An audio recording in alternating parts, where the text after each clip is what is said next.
బయలుదేరి 20 లక్షలుగా మారి 20 లక్షలు 40 లక్షలుగా మారి ఇలా అద్భుతములు ఆ ప్రియులారా సీహోను రాజును ఓగు రాజును అరణ్యములో హతము చేయొచ్చు శత్రువులైనటువంటి వారిని జయించడానికి దేవుడు సహాయం అందిస్తూ నా ఇంటి వారికి తోడై ఉంటూ వచ్చాడు గనకని బేతేలుకు వెళ్ళి వారు ఆరాధన చేయడం మరచిపోలేదు. చప్పట్లు కొట్టి మహిమపరచాలి ప్రభు నామమును. అందుకని నా ప్రియమైన దేవుని బిడ్డలారా మనము కూడా వారు యోసేపు ఇంటి వారు బేతేలుకి వెళ్ళారంటే దాని అర్థం ఏమిటంటే యోసేపు దేవుని పరాక్రమమును గురించి చెప్పాడు. పితరులు దేవుడు ఇలాంటి వాడని వారు చెప్పారు. అద్భుతములు చేశాడు, ఆశ్చర్యములు చేస్తూ వచ్చారని ఆ ఇంటి వాడికి చెప్పారు కాబట్టి వారు మరచిపోలేదు దేవునిని. స్తోత్రం చెప్పడం ద్వారా గట్టిగా. ఒక సహోదరి ప్రార్థన చేయడానికి నన్ను పిలిచింది. పిల్లలు విదేశాల నుండి వచ్చారు, అయ్య గారు మరి ప్రార్థన చేయడానికి రండి అని పిలిచింది. మంచిది, వెళ్ళాను. అయ్యగారు ఒక వాక్యం చదివి ఒక పాట పాడి ప్రార్థన చేయండి పిల్లల కోసం అని. జాగ్రత్తగా రండి. సరే మంచిదమ్మా, మొదలు పెడతాను, పిల్లలు ఎక్కడున్నారో పిలవండి అన్నా. అంటే అయ్యో పిల్లలకు అసలు దేవుడు తెలియదండి అన్న. ఏం తెలియదంట? దేవుడు. అదేంటమ్మా మీరు చెప్పలేదా? వాళ్ళకి తెలుగు రాదు, మాకు ఇంగ్లీష్ రాదు, మేమేం చెబుతామన్న దానికి. ఆహా, మీ పిల్లలకు వచ్చు కదా, మా పిల్లలకు వచ్చు, కానీ మా పిల్లలు కూడా దేవుణ్ణి మర్చిపోయారు అంది. వింటున్నారా? మన పిల్లలు విదేశాల్లో ఉంటారు కదా, అట్లే చెప్పాకండి, చల్లగా సాగుకప్పుడు మీరు కూడా. మా పిల్లలకు అసలు దేవుడు, మా పిల్లలు కూడా మర్చిపోయారు అని చెప్పేసింది. కానీ ఇప్పుడు పాస్టర్ గారు ఏం చేయాలి? ఇప్పుడు వాళ్ళ కోసం ఏమని చేయాలా? మీరు చెప్పండి కదా. అయ్యా పూర్తిగా మర్చిపోయేటట్టుగా చేయని చేయాలా, లేక అప్పుడప్పుడు గుర్తు చేసుకునేటట్టుగా చేయని చేయాలా? ఏం చేయాలండి? బేతేలు విషయాన్ని మర్చిపోయారు, దేవుడు ఉన్నాడన్న సంగతి మర్చిపోయారు, దేవుడు ఆయన ఆరోగ్యం ఇస్తాడని మర్చిపోయారు, అసలు దేవుడు ఊసేవారికి తెలియదని చెప్తే, అలాగే ప్రియారా ఇక్కడ ఉన్నటువంటి ఇశ్రాయేలు ప్రజలందరూ యెహోవాను ఎరుగని తరముగా మిగిలి కనబడుచు ఉన్నారు. యేసు రక్తమే. నా ప్రియమైన దేవుని బిడ్డలైన ఈ రాత్రికాల సమయంలో నీ కుమారులు కావచ్చు, నీ కుమార్తెలు కావచ్చు, నీవు నేర్చుకున్న ప్రార్థన వారికి నేర్పాలి. స్తోత్రం చెప్పడం అందరి గట్టిగా. నీవెరిగిన రక్షణ వారికి ప్రియారా, వారు పొందిన రక్షణ వారు పొందేటట్లు చేయాలి. నువ్వు పాడే పాటలు వారికి నేర్పాలి, నువ్వు చదివే వాక్యం వారి చేత చదివించాలి. స్తోత్రం చెప్పడం అందరి గట్టిగా. ఇక్కడ కుదురుతుందండి మనకు బీటెక్కలు, ఎంటెక్కలు, ఆ టెక్కలు, ఈ టెక్కలు, జీవితం అంతా తై టెక్కలు. యేసు రక్తమే. ఏమా పిల్లలు ఏం చదువుతున్నారు? బీటెక్కండి. స్తోత్రం, మంచిది. పిల్లలు ఏం చదువుతున్నారు? ఎంటెక్కండి. మంచిదే. స్తోత్రం. వద్దని నేను అంటలా ఊరించోడుకోకండి నాకల్లే. స్తోత్రం చెప్పడం అందరు గట్టిగా. అంత జీవితం అంతా ప్రియులు తై టెక్కలైపోతా ఉంది. ఈ టెక్కలు ఎక్కువైపోయినాయి ఇప్పుడు. కనుక ఏ టెక్క చదివినా కూడా యేసయ్యను మర్చిపోకుండా వారికి నేర్పించండి. స్తోత్రం చెప్పడం అందరు గట్టిగా. బేతేలులో ఉన్న గొప్పతనం ఏమిటో వారికి చాటి చెప్పాలి. దేవుడు అక్కడ ఉంటాడని చెప్పాలి, బలిపీఠం అక్కడ కట్టుకోవాలని చెప్పాలి, దైవ ప్రత్యక్షత అక్కడ ఉంటుందని చెప్పాలి. మాత్రమే కాదు, బేతేలుకు వెళ్ళండి అని మనము చెప్పాలి మన బిడ్డలకు. స్తోత్రం చెప్పడం అందరు గట్టిగా. బేతేలుకు వెళ్ళుట వలన యోసేపు ఇంటి వారికి చెప్పండి పాయింట్, దేవుడు ఏమై ఉన్నాడు? అందరూ చెప్పండి, ఏమై ఉన్నాడు? అంటే దాని అర్థం ఏమిటంటే ఆరాధించు వారికి తోడై ఉంటాడు, ఆయనను ప్రియులారా మహిమపరచు వారికి తోడై ఉంటాడు, ఆయన మందిరమునకు వెళ్ళే వారికి తోడై ఉంటాడు, ఆయన వాక్యమును ధ్యానించు వారికి తోడై ఉంటాడు, ఆయనను గణపరచు వారిని, నన్ను గణపరచు వారిని నేను గణపరుస్తానని ప్రభువు సెలవిస్తున్నాడు. ఎటు వెళ్ళినా దేవుడు తోడై ఉంటాడు, విడిచిపెట్టాడు. స్తోత్రం చెప్పడం అందరూ గట్టిగా.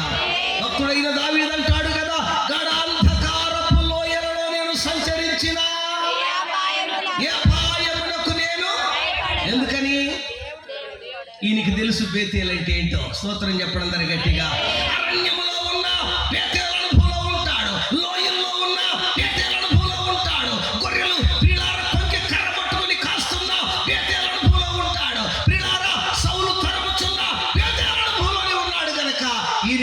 తెలుసు బేతేలులో ఉన్నటువంటి మహిమలు, ప్రత్యేకతలు. స్తోత్రం చెప్పడం అందరూ గట్టిగా. అడంధకారపు లోయ నన్నేమీ చేయలేదని సాక్ష్యం ఇస్తున్నాడు. 4వ పాయింట్లోనికి వెళదాము. బేతేలులో ఉన్నటువంటి 7 ఆత్మ సంబంధమైన ఆత్మీయ అనుభవాలలో ఎందుకు బేతేలుకు వెళ్ళాలి అంటే, నా ప్రియమైన, మనము లేచి బేతేలుకు వెళ్ళదనే మాటను బట్టి ఎందుకు బేతేలుకు వెళ్ళాలంటే, 4వదిగా చూస్తే సమూయేలు బేతేలుకు వెళ్ళుచు ఉన్నాడు. ఎందుకంటే ఈ స్థలము న్యాయము తీర్చబడుచున్న స్థలం. అందుకనే సమూయేలు బేతేలుకు వెళ్ళుచున్నట్లు చూస్తున్నాం. 1 సమూయేలు గ్రంథము 7వ అధ్యాయం 16వ వచనం. 7:16.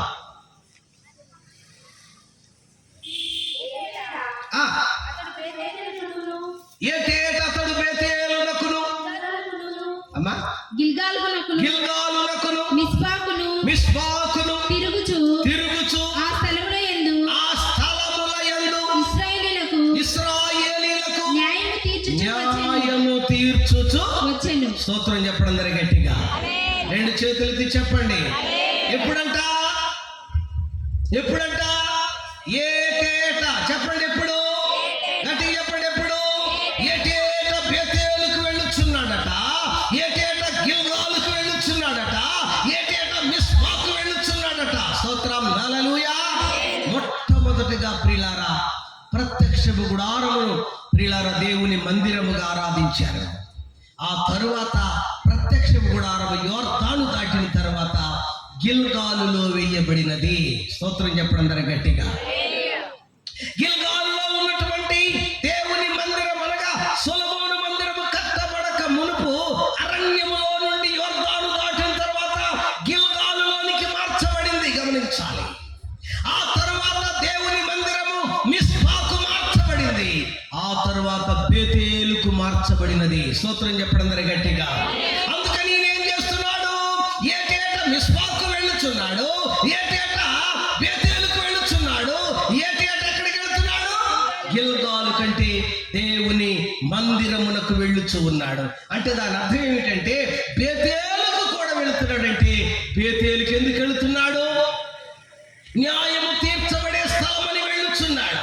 ప్రభువా, ఈ ప్రజలకు న్యాయము తీర్చండి ప్రవక్తగా వెళ్ళి విజ్ఞాపన చేస్తున్నాడు, యాజకుడిగా వెళ్ళి విజ్ఞాపన చేస్తున్నాడు, దీర్ఘదర్శిగా వెళ్ళి న్యాయము తీర్చడానికి వెళుచున్నాడు, విజ్ఞాపన చేయడానికి వెళుచున్నాడు, వారి బాగోగులు పరిష్కారం చేయడానికి సమూయేలు ఏటేటా బేతేలుకు వెళ్ళుచున్నట్లు మనము చూస్తున్నాము. స్తోత్రం చెప్పడం అందరూ గట్టిగా.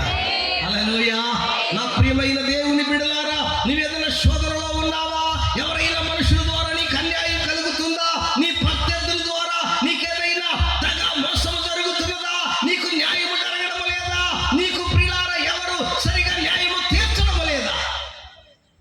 అయితే నీవేం చేయాలంటే, న్యాయము తీర్చబడే స్థలము బేతేలుకు వెళ్ళి, ప్రభువా, నాకు నా ప్రతివాదికి న్యాయము తీర్చండి, నాకు నా పొరుగు వారికి న్యాయము తీర్చండి, నాకు నా ఇంటి వారికి న్యాయము తీర్చండి.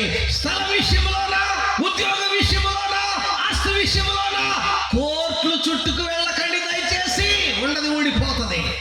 యేసు రక్తమే. ఎక్కడికి వెళ్ళాలి? బేతేలుకు వెళ్ళు, దేవుడు నీకు న్యాయము తీర్చునుగాక. చప్పట్లు కొట్టి వైపొచ్చండి ప్రభువు నామమున. న్యాయము దేవుని ఇంటి దగ్గర నుండి ప్రియులారా ప్రారంభమవుతూ ఉన్నదని చూస్తున్నాము. యేసు ప్రభువు న్యాయాధిపతిగా ఆయన రాబోవచ్చు ఉన్నాడు. గొర్రెలనే నీతిమంతులా, మేకలనే పాపాత్ములా,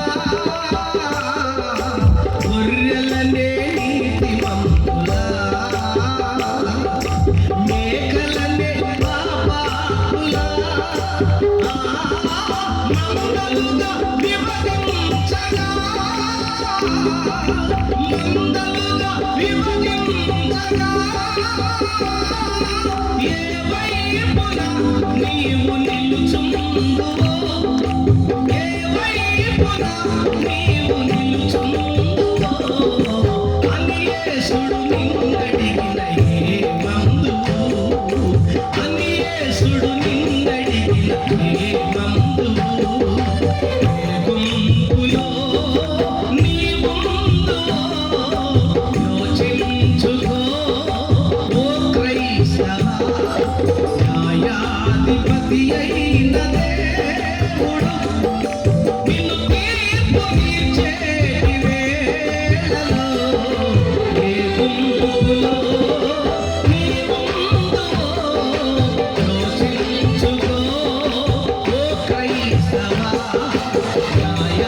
న్యాయాధిపతి అయిన దేవుడు.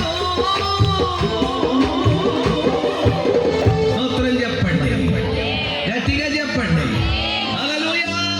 దేవుడు బేతేలులో తన పరిశుద్ధులకు న్యాయము తీర్చగలిగిన న్యాయాధిపతి, పరలోకపు అడ్వకేట్ పరిశుద్ధాత్మ దేవుడు న్యాయము తీర్చగలిగినటువంటి పరిశుద్ధాత్ముడు ఉన్నాడు. తండ్రి ఉన్నాడు, కుమారుడు ఉన్నాడు. బేతేలుకు మనము ప్రియులారా వెళ్ళినప్పుడు, ప్రైజ్ ది లార్డ్, హల్లెలూయా. ఎందుకు బేతేలుకు వెళ్ళాలి? ఐదవదిగా చూస్తే ప్రియమైన దేవుని బిడ్డలారా, ఏలియా ఎలీషాలు బేతేలుకు వెళ్ళుచున్నారు. చెప్పండి, ఎవరు వెళ్తున్నారు? ఏలియా ఎలీషాలు బేతేలుకు వెళ్ళుచున్నారు. 2వ రాజుల గ్రంథము 2వ అధ్యాయము 2వ వచనం. ఏలియా యెహోవా నన్ను బేతేలునకు పొమ్మని సెలవిచ్చి ఉన్నాడు కనుక, యెహోవా నన్ను బేతేలుకు పొమ్మని సెలవిచ్చుచున్నాడు కనుక నీవు దయచేసి ఇక్కడ ఉండమని ఎలీషాతో అనెను. ఎలీషా యెహోవా జీవము తోడు నీ జీవము తోడు నేను నిన్ను విడువనని చెప్పగా వారిద్దరును బేతేలునకు ప్రయాణము చేసిరి. చాలు, అండర్లైన్ చేసుకోండి. ఏలియా ఏం చెప్పాడు? చెప్పిన మాటేగా, చదివిందేగా. చెప్పండి, ఏం చెప్పాడు? ఏలియా, దేవుడు నన్ను బేతేలుకు వెళ్ళమంటున్నాడు. గమనించాలి ఇక్కడ ఉన్న మర్మం. ఎక్కడ నుండి ప్రయాణం స్టార్ట్ అయ్యింది? గిల్గాలు నుండి. చెప్పండి, ఎక్కడ నుండి? గిల్గాల్ అనేటువంటి ప్రదేశం. ముందు చెప్పాను కదా, యోర్దాను దాటిన తరువాత గిల్గాలులో మొట్టమొదటిగా ప్రియులారా అరణ్యములో ఉన్న ఆ ప్రత్యక్ష గుడారము గిల్గాలులో వారు దిగారు. స్తోత్రం చెప్పడం అందరు గట్టిగా. గిల్గాలు అనేటువంటి మాటకు అర్థం ఏమిటంటే దొర్లింపబడుట. చెప్పండి, గిల్గాల్ అంటే అర్థం ఏమిటి? దొర్లించబడుట. జాగ్రత్తగా వినాలి. ఇశ్రాయేలీలు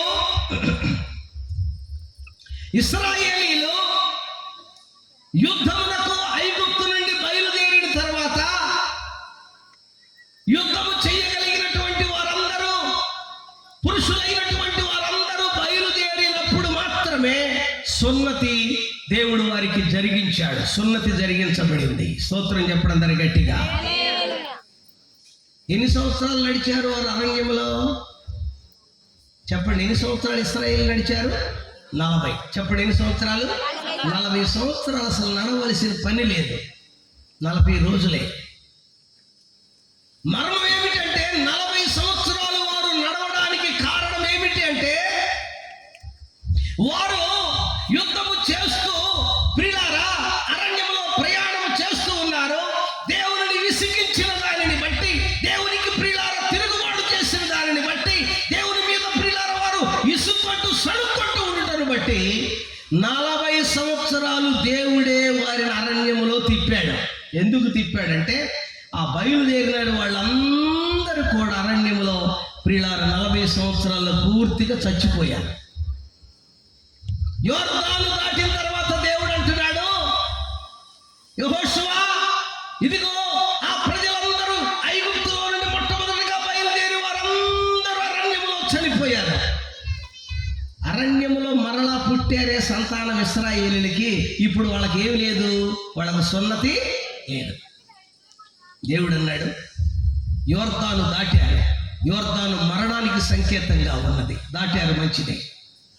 కానీ ఇప్పుడు సున్నతి గిరి దగ్గర 2 కత్తులు, రాతి కత్తులు చేయించి, 5వ అధ్యాయం తర్వాత చదువుకోండి యెహోషువ గ్రంథం. ఇప్పుడు చదవద్దు. 2 రాతి కత్తులు చేయించు. 2 రాతి కత్తులు చేయించిన తర్వాత ఈ అరణ్యంలో పుట్టినటువంటి వారు ఉన్నారే, మగ సంతానము, వీళ్ళందరికీ ఇప్పుడు కనానులోనికి ప్రవేశించడానికి వీలు లేదు. ఎందుకంటే ఈ అరణ్యంలో ప్రయాణంలో పుట్టిన మగవారందరికీ ఈ 2 రాతి కత్తులతోటి వాళ్ళకి సున్నతి చేయించు.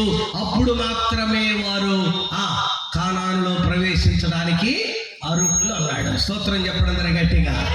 2 చేతులు ఎత్తి స్తోత్రం చెప్పండి. అయితే యెహోషువ అరణ్యంలో పుట్టినటువంటి వారికి ఇప్పుడు ఏం చేశాడు? యోర్దాను దాటిన తర్వాత కనానులోనికి వెళ్ళాలంటే వీళ్ళందరికీ సున్నతి చేయబడాలి. సున్నతి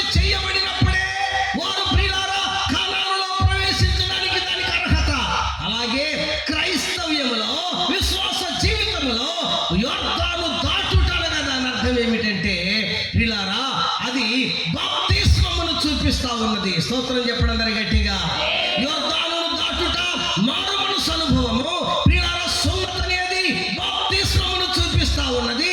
ఎవరైతే మారు మనసు పొంది బాప్తిజం పొంది ప్రియులారా ఎవరైతే సిద్ధముగా ఉంటారో వారే పరిశుద్ధులు. వారికే పరలోకపు కానానులో చేరేటువంటి ఆధిక్యత అవకాశం కలుగుచున్నదని దాని అర్థము. చప్పట్లు కొట్టి మహిమపరచండి ప్రభువు నామమున. ఒక్కసారి ఆ మాట చూపించి నేను ముందుకెళ్తాను 5వ పాయింట్లోకి. యెహోషువ గ్రంథంలోనికి రండి. 5వ అధ్యాయము యెహోషువ గ్రంథము